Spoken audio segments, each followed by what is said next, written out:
There's a certain kind of man you'll meet maybe 2 or 3 times in your life. He's usually a little older, usually quiet. Nothing about him announces itself. But if you watch him long enough, you notice something strange. Bad news doesn't rattle him. Pressure doesn't change his voice. People who play games get nowhere with him, not because he fights back, but because the hooks don't catch. And if you ask around, you'll almost always find the same thing in his past. At some point, this man lost everything, and he rebuilt himself, largely alone. Now, here's what this video is actually about. There's a reason men who rebuild alone become almost impossible to break. A real reason. 4 of them actually, and I'm going to walk you through every one. But there's also a lie hiding inside that sentence.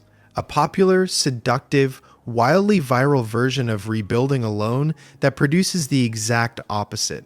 The most breakable men you will ever meet. By the end of this video, you'll know the difference, and I'll show you the one test that exposes it every single time, a test I call the second storm. Because it's not the first collapse that reveals what a man rebuilt himself out of. It's what happens when life hits him again. Before we get into it, tell me in the comments, are you in the rebuild right now, or are you on the other side of one?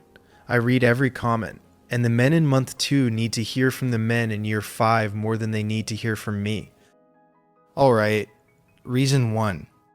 Reason 1. He's already met the thing you're threatening him with. Think about what actually keeps most men controllable. It's not force. It's fear of loss. Fear of the empty house. Fear of being left. Fear of starting over at 45. Almost every compromise a man makes against himself. Every swallowed opinion. Every boundary he lets slide, every year he stays smaller than he is a payment against that fear. The whole architecture of a man's compliance is built on one assumption. I could not survive losing this. Now look at the man who rebuilt alone. The thing everyone else is terrified of, it happened to him. The house went quiet. The future he'd built dissolved. He sat in the driveway with no reason to go inside. He didn't dodge the worst case scenario, he lived in it. Ate dinner, standing over the sink in it. And then, month by unglamorous month, he made it home. And that changes something in a man at the root. Because you cannot threaten him with abandonment anymore. He's been abandoned, and he's seen what's on the other side of it. You can't leverage his fear of the quiet house. He built a life in one. You can't dangle the picture of the life he's supposed to have because he watched that picture burn once already and discovered, to his own surprise, that he was still standing in the ashes, still himself, still breathing, still capable of a good morning. The worst thing that could happen lost its power the day it stopped being imaginary. A man who has already survived his nightmare doesn't negotiate with it anymore. That's not toughness. That's just experience.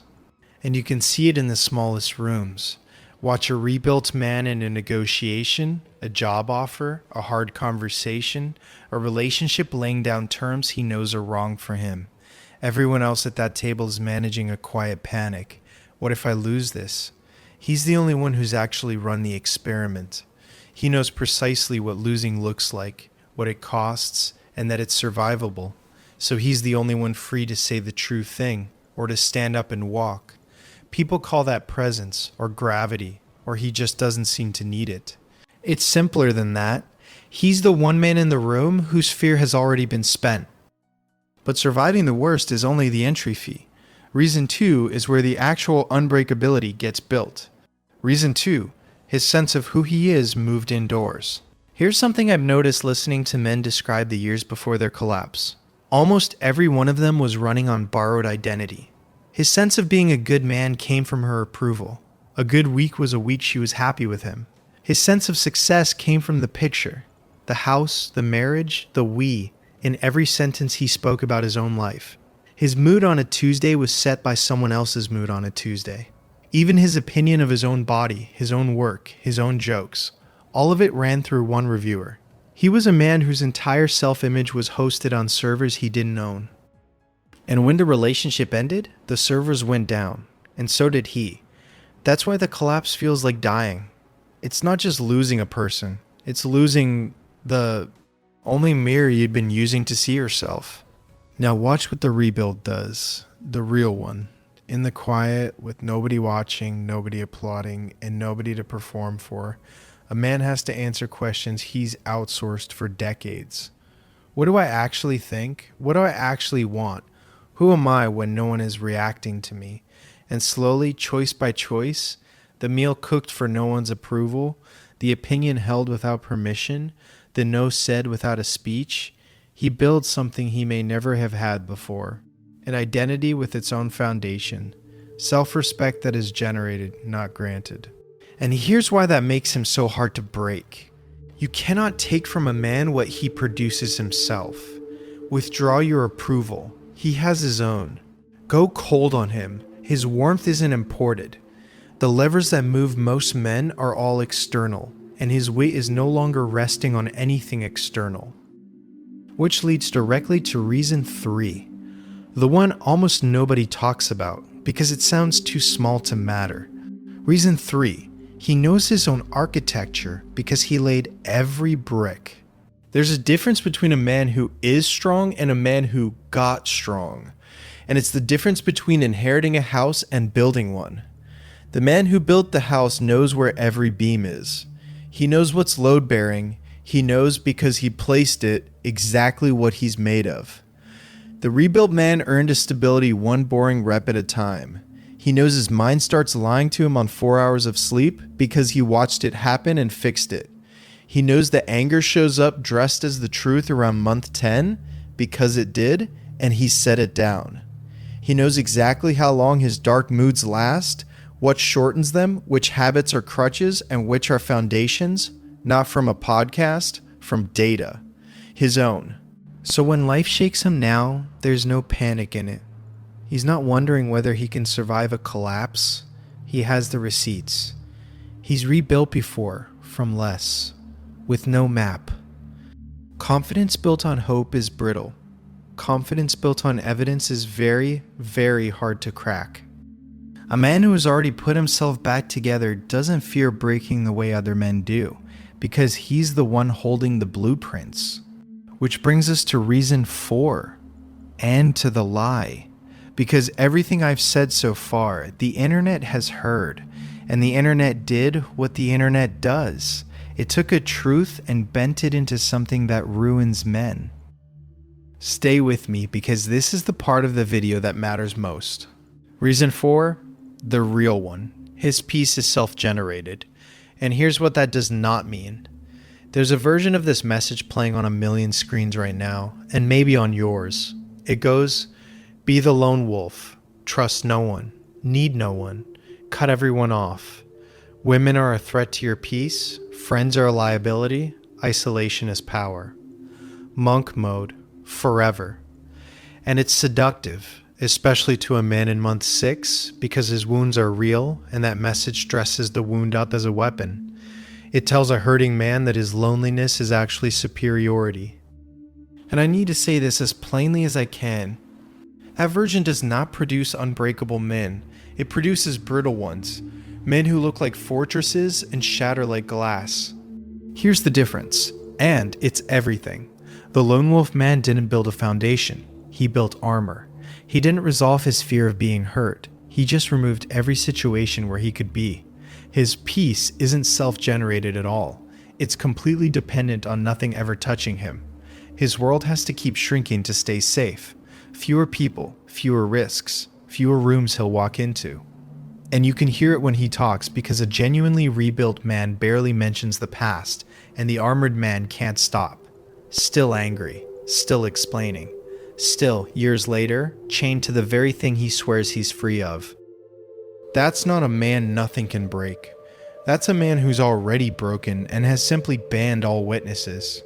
The genuinely unbreakable man did something much harder.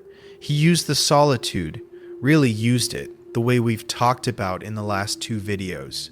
And then he walked back into the world with what he built. He kept 2 or 3 real people close, the kind who've seen him not okay and stayed. He can be reached, moved, even hurt. And that's the secret hiding in plain sight. Impossible to break has never meant impossible to hurt. It means the hurt doesn't reach the foundation anymore. He can lose things now without losing himself, because himself is no longer stored in the things.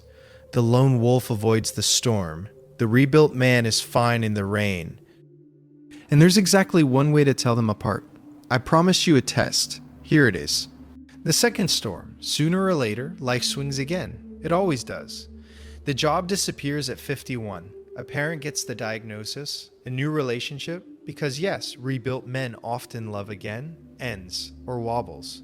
The second storm is not a possibility. It's a schedule. And when it hits, the two men who looked identical in the sunshine separate in about a week. The armored man cracks strangely fast, and here's why. Armor only works if nothing gets in, and the second storm always gets in.